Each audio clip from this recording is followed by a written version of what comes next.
Alors comment tous ces acteurs, partenaires, marques vont faire de cet événement une fête populaire? C'est l'occasion de cette deuxième table ronde, Emmanuel. Oui, tout à fait, Mohamed. Une table ronde qui va mettre en exergue comment les sponsors engagent les Français à participer à cet événement unique, qu'ils soient leurs clients ou leurs collaborateurs, et aussi comment l'Agence nationale du sport fait en sorte que les JOP soient encore plus populaires. Et donc on va accueillir Yann Cuchera, manager de la préparation des JO gagnés en France à l'Agence nationale du sport. Yann arrive. Eve Zuckerman, directrice du partenariat à Paris 2024 chez Carrefour. Bonjour Eve. Mathieu Giraud, Head of Partnership with Paris 2024 chez Sanofi. Tout ça pour tester mon anglais. Mathieu est là. Bonjour Eve. Hop, voilà. Avec le micro, Mathieu. On va laisser la parole. Je vais pas être galant pour une fois. Je suis désolé, Eve Zuckerman. Je vais laisser la parole aux sportifs. Je suis vraiment le regard. J'ai l'impression d'avoir fait du mal. Non, sportif d'abord. Yann Cuchera, vous êtes le manager de la préparation des JO gagnés en France à l'Agence nationale du sport. Cet engouement populaire qu'on est en train de vivre, on le répète depuis ce matin, on insiste là-dessus parce que c'est un événement qui a lieu tous les 100 ans en France. Mais cet engouement, il est dingue, mais il va dépendre d'une chose. On va pas se mentir, c'est les résultats sportifs aussi et le succès de nos sportifs. Pression, Danidal. Pardon. Voilà. Ça va dépendre de ça aussi.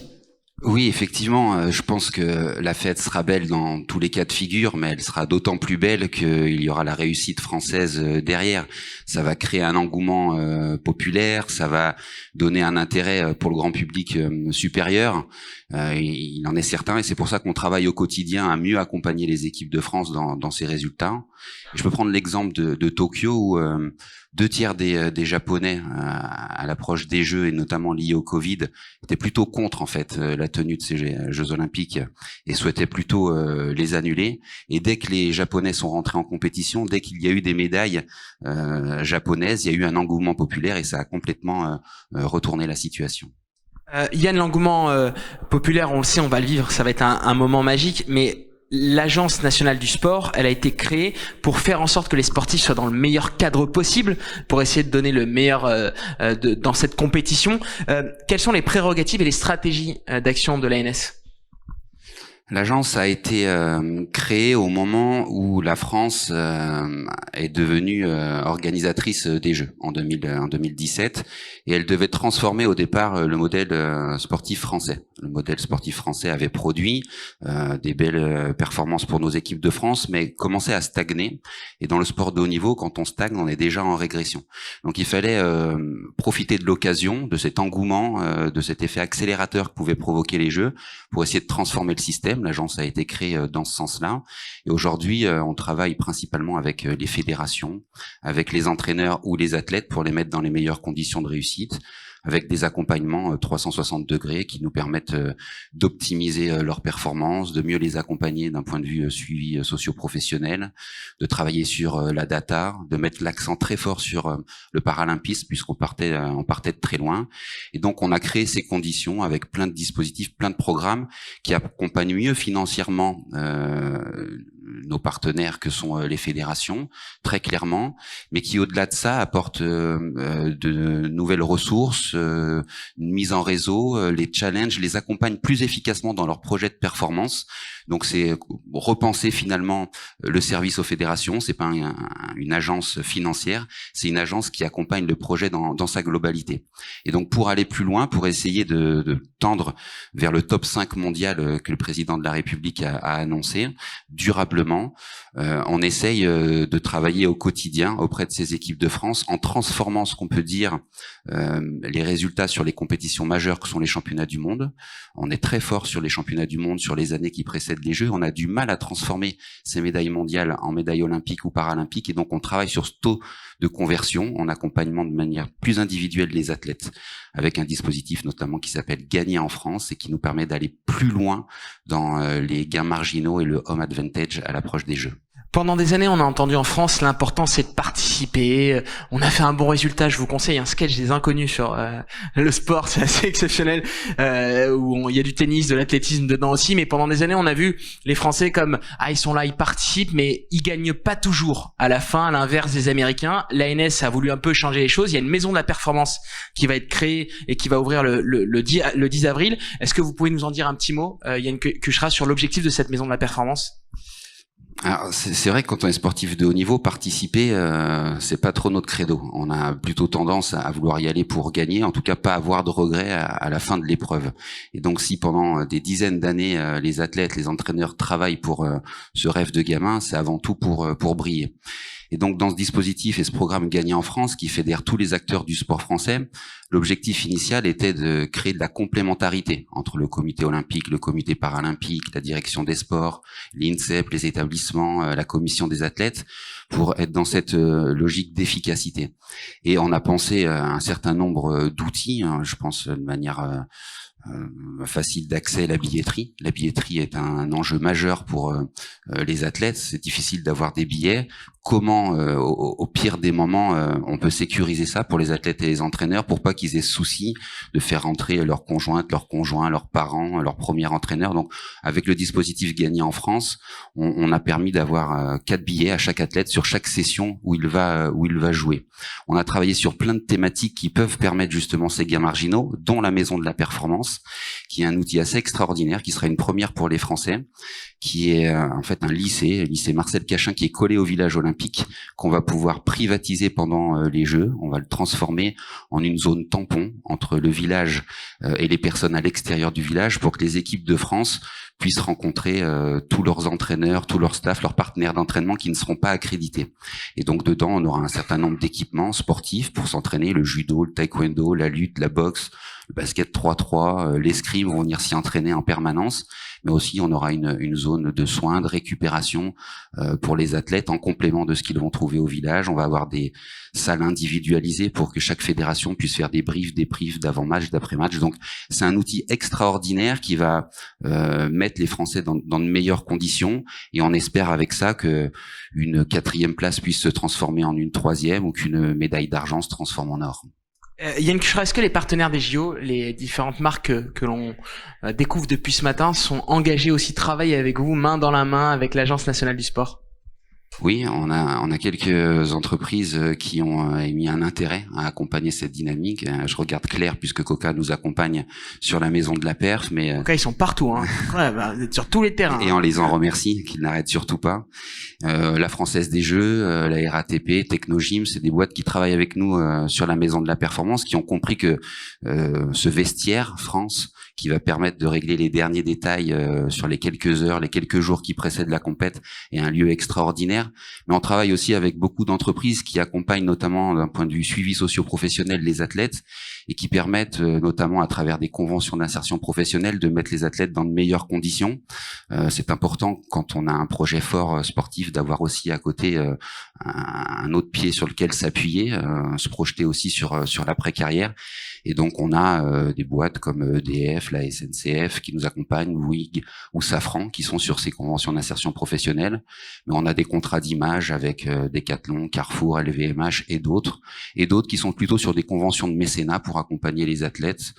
Je peux citer Corum, l'épargne, puisque dernièrement ils ont créé aussi une team d'athlètes, mais ou encore la BPCE via la Fondation du sport français. Donc il y a beaucoup d'entreprises qui s'engagent aux côtés des sportifs et c'est tant mieux. On voit bien que l'engouement Paris nous permet d'accélérer et d'augmenter, mais notre rôle c'est de faire en sorte que ça se prolonge et que ça dure post-Paris 2024.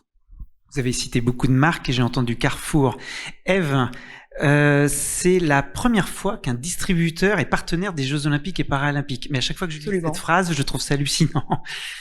Comment allez-vous faire rayonner ces JOP sur tout le territoire ? Merci beaucoup et merci pour l'invitation. Carrefour, c'est un réseau de 6000 magasins. On est partout en France. On n'est jamais à plus de 7 minutes d'un magasin Carrefour. Donc, la première réponse, c'est par nos magasins qui sont aujourd'hui aux couleurs des jeux, donc où qu'on soit et n'importe quel carrefour qu'on visite est aux couleurs des jeux, avec une collection exclusive de produits Paris 2024 qu'on a développé et qu'on permet à chacun partout en France d'adopter. C'est aussi une team, on en a beaucoup parlé, c'est une team d'athlètes. 17 athlètes sont dans la team Carrefour qui va de Teddy Riner jusqu'au frère Lebrun. On a pas mal parlé de tennis de table tout à l'heure. Et ces athlètes, ce qu'on fait, c'est qu'on organise la rencontre entre ces athlètes et nos clients et les Français partout en France. Donc on a pu faire de la lutte avec Saïfeddine Alekma, membre de l'équipe de France. On a pu faire une séance de dédicace avec Teddy Riner à Ponto-Combo. On a pu courir avec Alexis Anquincan à Barentin, en Normandie, qui est médaillé de paratriathlon. Donc c'est plus d'une 60aine d'événements qu'on a organisés partout sur le territoire avec nos athlètes et on va encore continuer avec l'espoir personnel de susciter aussi des vocations et de pouvoir se dire que dans 10 ans, on écoutera des interviews d'athlètes qui vous raconteront comment ils ont démarré sur un sport. Ils vous diront qu'ils faisaient leurs courses avec papa ou maman dans leur carrefour du coin et ils ont découvert un sport nouveau et ont voulu s'y essayer. Donc c'est tous ces événements-là qu'on va mettre en place et c'est aussi 8000 places pour les Jeux olympiques et paralympiques qu'on fait gagner à l'ensemble de nos clients et qu'on va envoyer aux Jeux à travers un certain nombre de dispositifs. Et donc en fait, Carrefour devient un vrai média publicitaire pour les Jeux olympiques, pour créer de l'engouement, de l'intérêt pour les Jeux. Oui, et ça s'en ressent. On est aujourd'hui la 4e marque citée de manière spontanée en association avec les Jeux, derrière l'indétrônable Coca-Cola, EDF et Orange qui sont dans le sport depuis très longtemps, là où Carrefour n'y était plus depuis un certain nombre d'années. Donc ça a été un retour dans le sport extrêmement rapide et qui effectivement s'explique par l'addition des magasins, de notre réseau digital, de notre réseau aussi publicitaire qu'on met en fait au service de notre message sur le mieux manger. C'est aussi ça que nous apporte l'association avec les Jeux, c'est que Carrefour est le fournisseur des produits frais que mangeront les athlètes dans le village olympique. Donc on travaille avec plus d'une centaine de producteurs pour venir acheminer plus de 150 produits qui feront en fait des Jeux aussi une vitrine extraordinaire de ce que peut apporter l'agriculture française dans le pays. Et c'est ce qu'on vient exprimer en publicité avec nos athlètes. Vous pourriez le voir déjà en ce moment avec Teddy Riner et la dorade française corse qui est accessible en magasin. Le message étant qu'on soit athlète de haut niveau dans le village olympique ou qu'on soit client à Carrefour, on a le droit à la même qualité et ce sont les mêmes producteurs qui fournissent les deux. D'ailleurs, Teddy Riner sera aussi dans une web série qui va être diffusée sur France Télévisions. Exactement, il sera pas le seul, mais on a cette web série. Pendant les 2 quinzaines des JOP, sur le terrain, avec vos clients, vous allez faire quoi? Alors, qu'est-ce qu'on va faire pendant les Jeux? La première chose, c'est notre métier. Donc il va falloir qu'on assure, et c'est un travail important, que notamment en Île-de-France, chacun, que ce soit les touristes, les Français, puissent accéder à la meilleure offre possible dans leur magasin. On travaille énormément avec la préfecture de police de Paris et l'ensemble des autorités pour préparer cette période particulière pendant l'été. Ensuite, on animera dans nos magasins. Donc ce sont un nombre d'animations qu'on va mettre en place en partenariat avec nos partenaires et fournisseurs. Je regarde Claire parce que ce sera aussi une année totalement inédite entre Coca-Cola et Carrefour.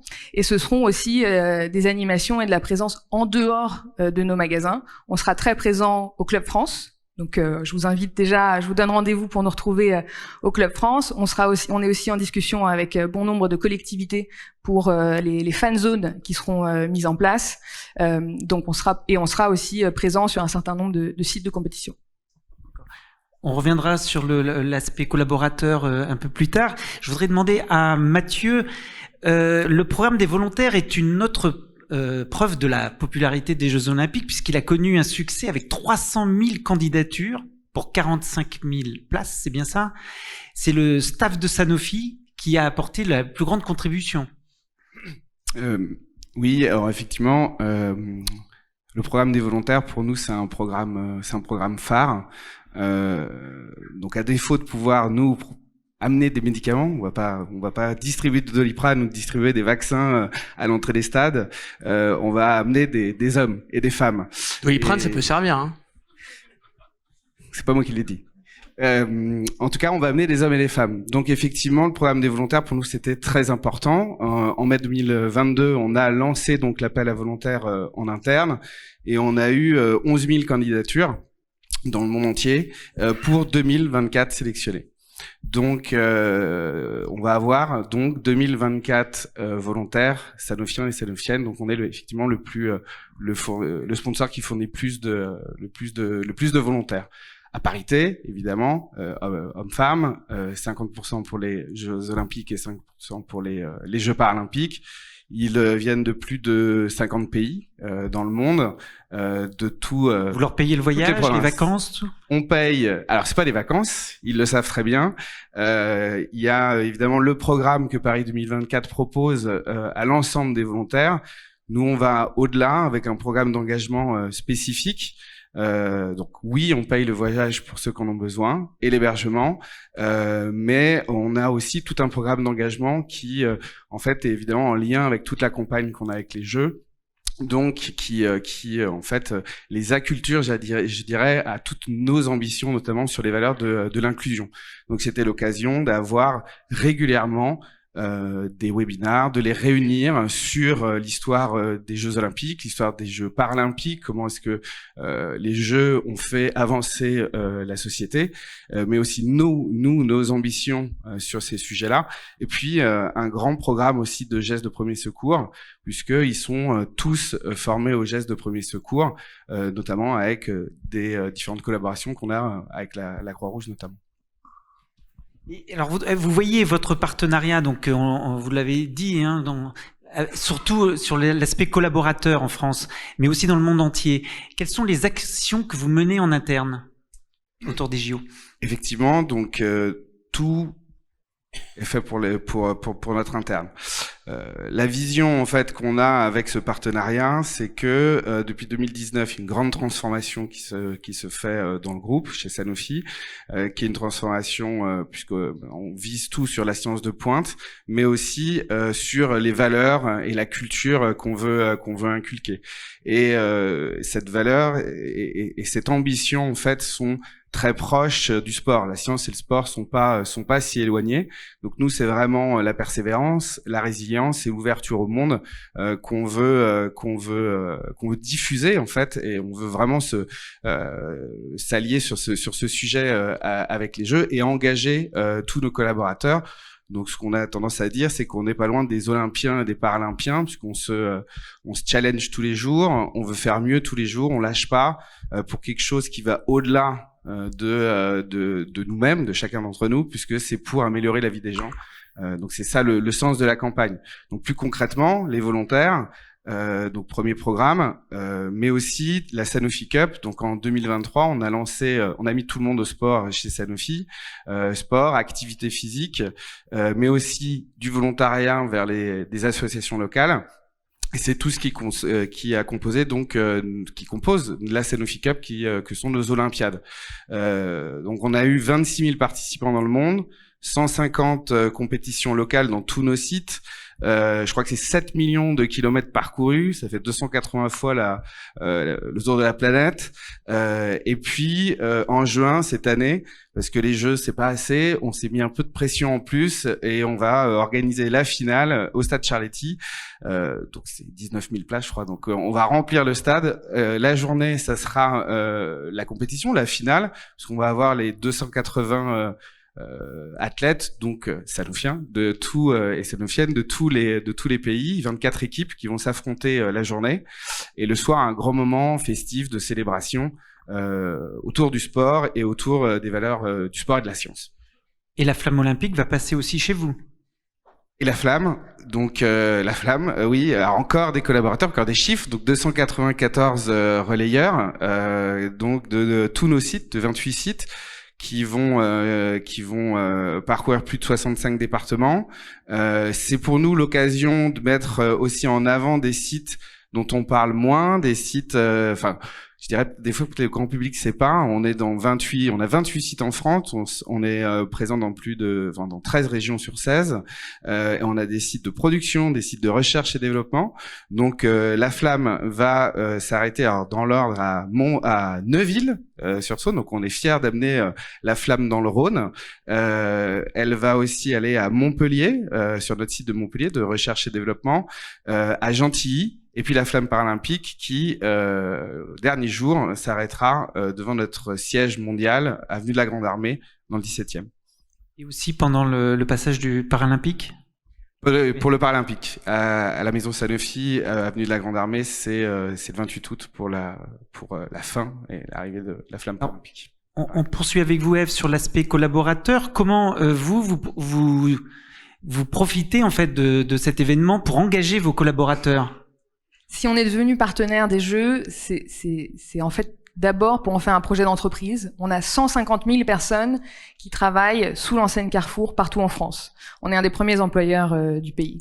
Donc on est venu sur les Jeux avec déjà un slogan officieux qui est « Ce sont vos Jeux » pour faire participer au maximum tous ceux qui travaillent sous la bannière Carrefour. Donc on a 3 objectifs. Le premier, c'est leur donner accès aux Jeux. Donc c'est 7000 places qu'on fait gagner à nos collaborateurs.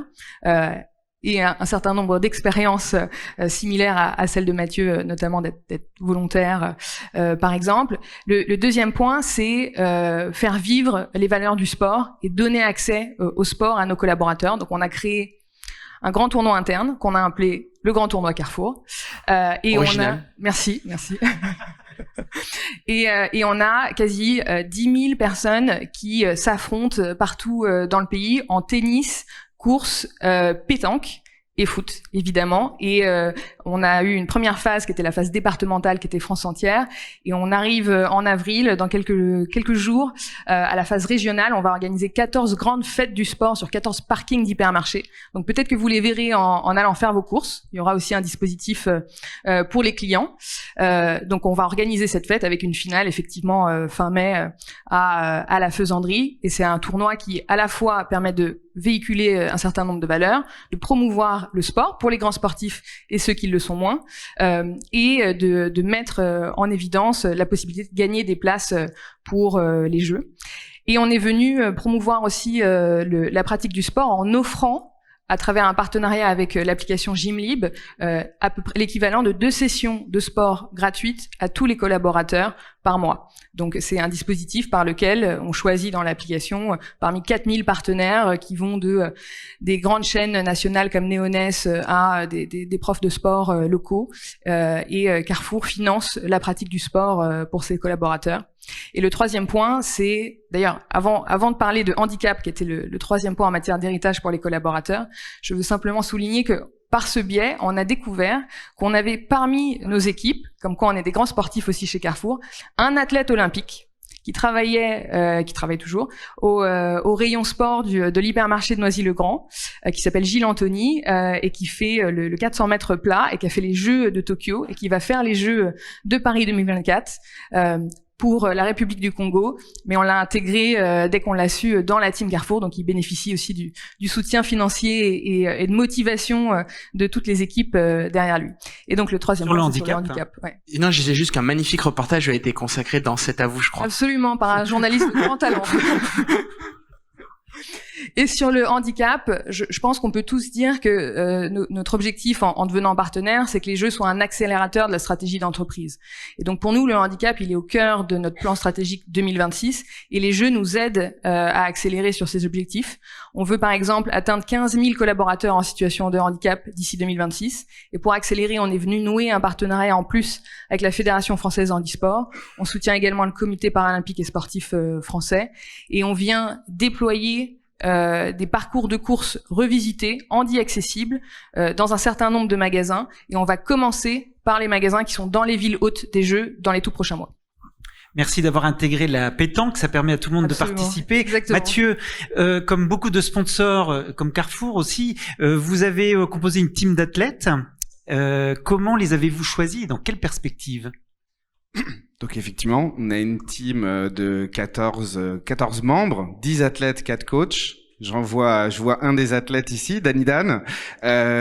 Donc une équipe qui a l'image de Sanofi, internationale, française, internationale.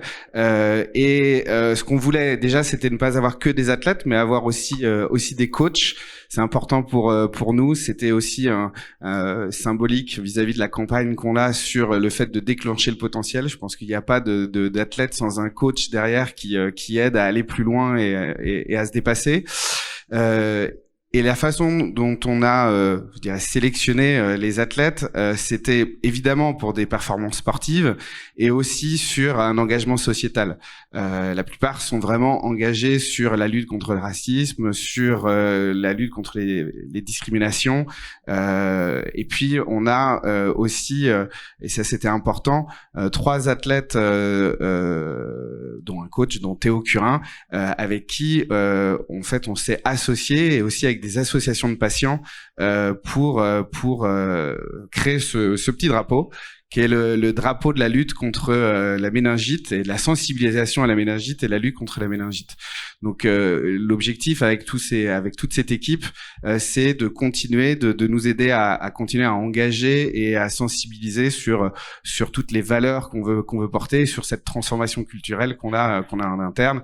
Évidemment, de les laisser aussi souffler, de s'entraîner pour qu'ils remportent toutes les médailles. Et là, on fait une passe décisive à Danny Dan qui doit faire comme Karim Nediari qui a bien parlé de Rodolphe Saadé. Faut parler de Sanofi. Vous avez souligné, Danny, tout à l'heure le travail que vous faisiez avec Sanofi. Quand vous allez voir les collaborateurs du groupe Sanofi, les collaboratrices, j'imagine qu'on vous parle déjà des JO. Ça, c'est ma première question. Mais qu'est-ce que vous avez appris auprès d'eux? En fait, ce qui m'a plu d'abord chez Sanofi, c'est que c'est l'histoire c'est mon histoire. En fait, ils sont intéressés à mon histoire. D'ailleurs, c'est le premier Sanofi, ils sont venus me voir. C'était mon premier sponsor. Et ça, c'est bien avant d'avoir des médailles. Et j'ai oublié la question. La deuxième, c'est est-ce qu'on vous parle des JO auprès des collaboratrices et des collaborateurs de Sanofi, et qu'est-ce que vous avez appris là-bas? En fait, moi, ce qui me plaît beaucoup, c'est quand je vais dans les structures Sanofi, c'est je vois dans les yeux la flamme qui me transmettent pour les gens, en fait. C'est l'encouragement. Et ça me fait plaisir, ça m'encourage encore plus. Et vivre ce petit truc à travers d'autres personnes, en fait, ça fait plaisir. Moi, mon sport, je me dis que j'ai envie de donner plus. Je suis une espèce d'icône du breaking français, et je vois que ça emmène une émotion, une énergie. Je me dis, j'ai envie de leur redonner encore beaucoup plus, un peu plus encore, en ramenant une médaille, en donnant de l'émotion. Ça fait plaisir, ça me donne de la motivation pour m'entraîner, et pour moi c'est un plaisir, en fait. Donc voilà, donc pour moi c'est important de garder ça, de maintenir mon niveau, et je remercie Sanofi de croire en mon potentiel, et surtout à mon histoire, à ce que je développe avec eux et à travers le breaking. Il a la classe, l'ambassadeur, hein. Franchement, les jolis mots, hein. Ouais, on est hyper fiers. Puis je vous avoue que d'amener du breaking chez Sanofi, c'est un peu nouveau, hein. Encore une fois, ça fait partie des changements qu'on amène. On n'associe pas forcément une entreprise pharmaceutique très qu'il y a eu des fractures du coccyx. Avec du breaking. Juste en lisant breaking, il y a eu des fractures du coccyx ici. C'est un peu ça. Merci beaucoup. Une dernière question, F. Zuckerman. C'est-à-dire que dans mon petit Carrefour Market du 17e arrondissement, je vais peut-être gagner des places pour aller voir les JO? Exactement, et de plein de façons différentes. Ça peut être en achetant un paquet de pâtes logique Charlie et la chocolaterie, est-ce qu'on tombe sur le ticket gagnant. Ça peut être en achetant des fruits et des légumes, notamment à travers le grand jeu de l'application Carrefour, et ça peut être à travers un certain nombre d'opérations qu'on met en place avec nos fournisseurs partenaires. Les Carrefour qui vont fermer plus tard à Paris pendant les JO, parce qu'on va galérer pour rentrer faire les courses, hein. Les Carrefours de Paris ferment déjà à des bons horaires et n'ont pas l'intention de changer. T'as même pas dit le digital quand c'est fermé. Pardon ? Il y a toujours le digital quand c'est fermé. Exactement. Gagner. Bravo, hein, tu fais la passe décisive en plus, Manu. Merci beaucoup, merci F. Zuckerman, merci beaucoup Mathieu Giraud, et à vous Yann Cucherat. Yann, une dernière question. Le président de la République a demandé combien de médailles pour les JO ? Ça, c'est la question qui fâche, hein. Non, parce que je crois, il a pas annoncé de médaille.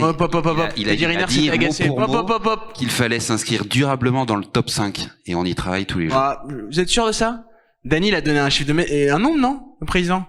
J'avais pas entendu 60 médailles, un truc comme ça? Je suis plus comme ça. Je vais pas avoir Ouais, de je crois que ça problème. va casser Je pose tes mon micro. C'est pas lui, c'est sa ministre. Le Ah, c'est rappeler. sa ministre. Ah, mais allez, bam, c'est la ministre. On sera autour des 60?